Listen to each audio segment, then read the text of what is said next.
Welcome to Lesson 6.7, Understanding Log Analysis.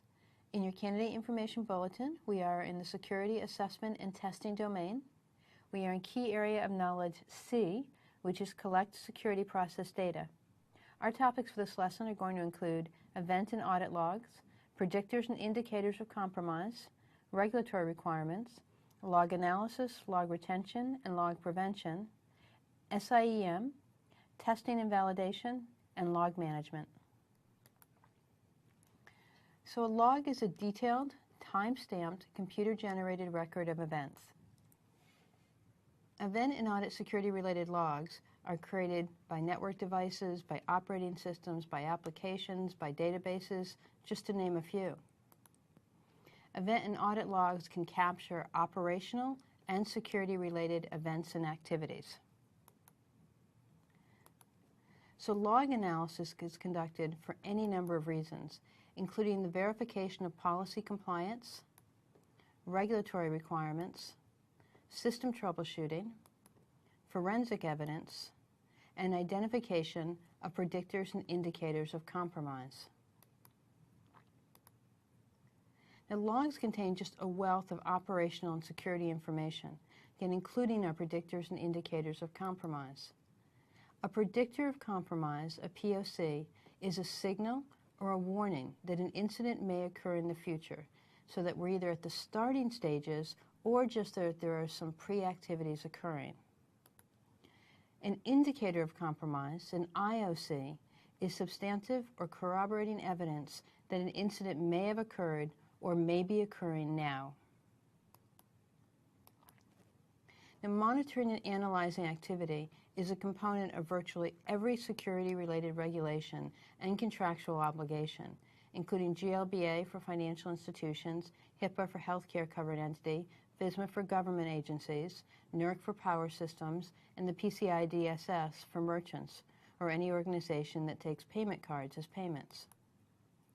So collecting, mining, and analyzing log data to find POCs and IOCs, that's predictors of compromise and indicators of compromise, demonstrates the legal constructs of both due care and due diligence.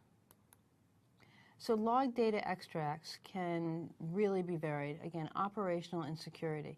So let's just look at a sample of some of the information that can be extracted from log data.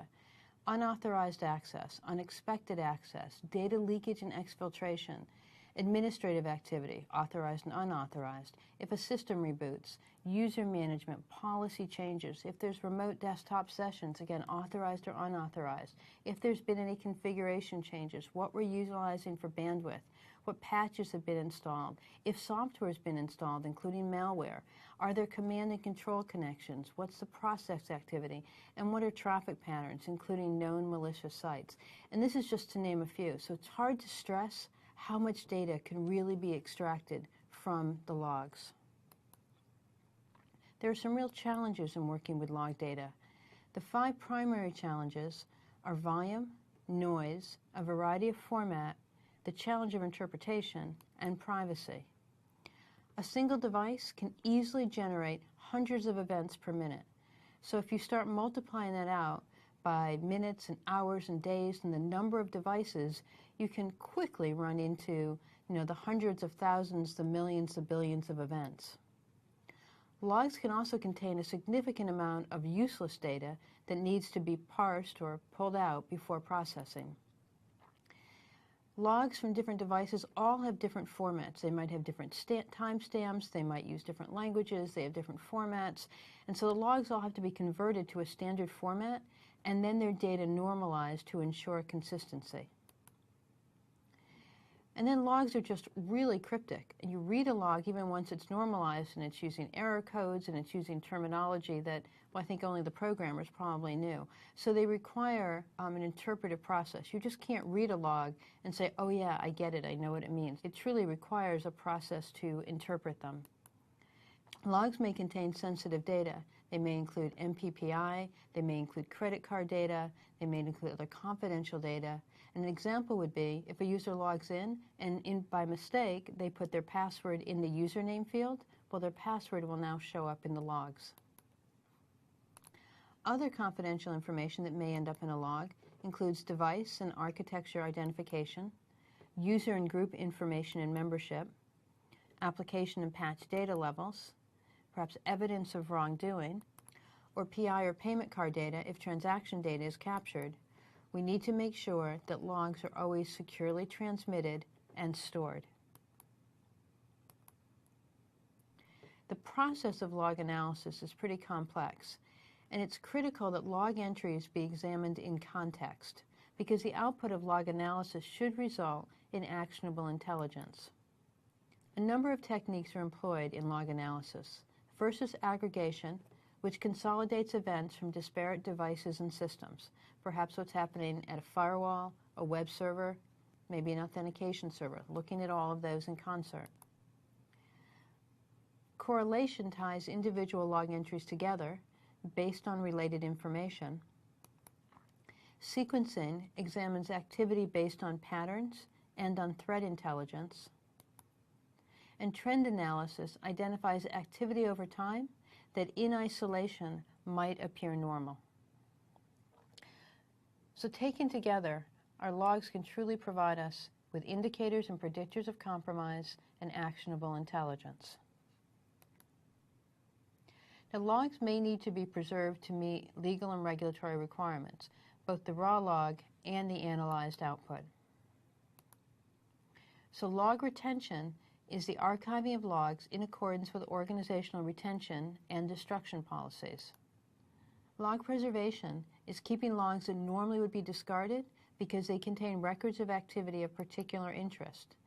Now, log preservation is typically performed in support of incident handling or an investigation. Log data used as evidence must be shown to be unaltered and follow a proper chain of custody procedure. Now, in subsequent lessons, we're going to be talking about incident response, and we're going to look very specifically at chain of custody requirements. Because this is such a complex process, there are solutions called Security Information and Event Management Solutions, or SIEM, that are designed to facilitate analysis and management of log data. SIEM characteristics include that they can be commercial, proprietary, or open source, that they generally have a customized knowledge base as well as asset prioritization, incident tracking, and reporting capabilities, that they may integrate with intelligent feeds. But SIEM solutions on their own, left unattended, are not going to provide you with the level of information you need. It's important to remember that SIEM requires skilled analysts to configure and to maintain the application, interpret the output, and determine the next step. SIEM solutions can be implemented both on-premise or it can be an outsourced solution. So let's do a log analysis walkthrough. We start with configuration. We need to ensure that the right systems are logging and that they're logging the right stuff. Now, what happens very often is logs are set to log activity that's been denied. Well, that's really nice to know about denied activity, but what you're more interested in is what's allowed activity, what actually happened. So we need to ensure in the configuration stage that our devices are in fact logging and that they are capturing the right information and the right level of detail.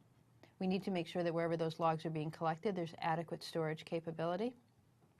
The logs will then need to go through a normalization process because we're talking about logs from different sources, and we need to normalize them so that they're consistent between the various log sources. We're going to go through this process of aggregation, so combining them together. We're then going to go through an analysis. And based on the analysis, there's going to be some output. That output will be prioritized depending upon the severity of what's identified. We then may have POC and IOC, predictors of compromise and incident of compromise reporting. And one of the things we need to be thinking about here is who does it get reported to and how often are they looking at that output. Depending on what the POC or IOC is, there may be an incident assignment. It may be assigned for follow-up to an incident handler. At that point, there may be an investigation. There will be a determination made, and if required, a response. Now, not all log analysis get this far. Very often, we'll just get as far as the reporting.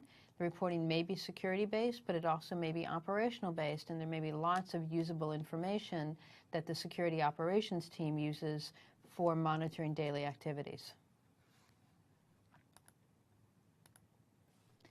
Going back to testing and examination that we talked about in the last domain, log testing and validation should be included in the security assessment plan. Passive validation of the logging configuration and settings, the scope and the inventory, the reporting, the response, and the remediation activities, as well as passive validation of handling controls and access authority, who can actually access the logs, or who can access the analysis and the output. Active testing and validation can happen by initiating activities that create reportable log entries, for example, remote access or vulnerability scanning, and then review the output and the response. So all aspects of log management, including the assignment of responsibilities, scope and generation, security and transmission and storage, the analysis process, protecting content privacy, retention, and destruction should be codified. We use log policies to set objectives and the overall commitment.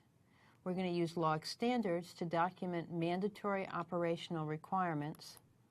And we're going to use log procedures to ensure that we have a consistent and repeatable process. So we're going to use policies, standards, and procedures to ensure that we have a consistent, repeatable process that happens on a daily basis. There's an excellent NIST resource about computer security log management. It's Special Publication 800-92, Guide to Computer Security Log Management. I would strongly encourage that you access that, download it, and read it, both in preparation for the exam and for your own knowledge. So that brings us to the end of the lesson. Let's take a quick review. We talked about what event and audit logs can contain. We looked at predictors and indicators of compromise.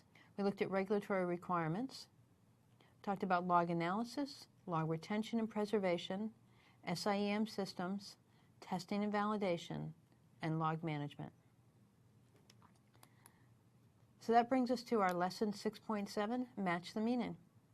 On the left-hand side, the terms I want to make sure that you're comfortable with and you understand are a POC, an IOC, a log, aggregation, correlation, sequencing, trend analysis, and SIEM.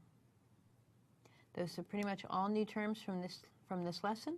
So take your time, put me on pause, match the meaning. When you're ready, come on back and we'll go through them together.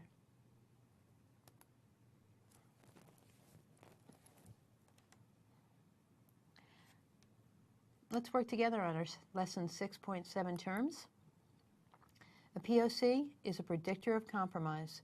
That's an incident signal or warning.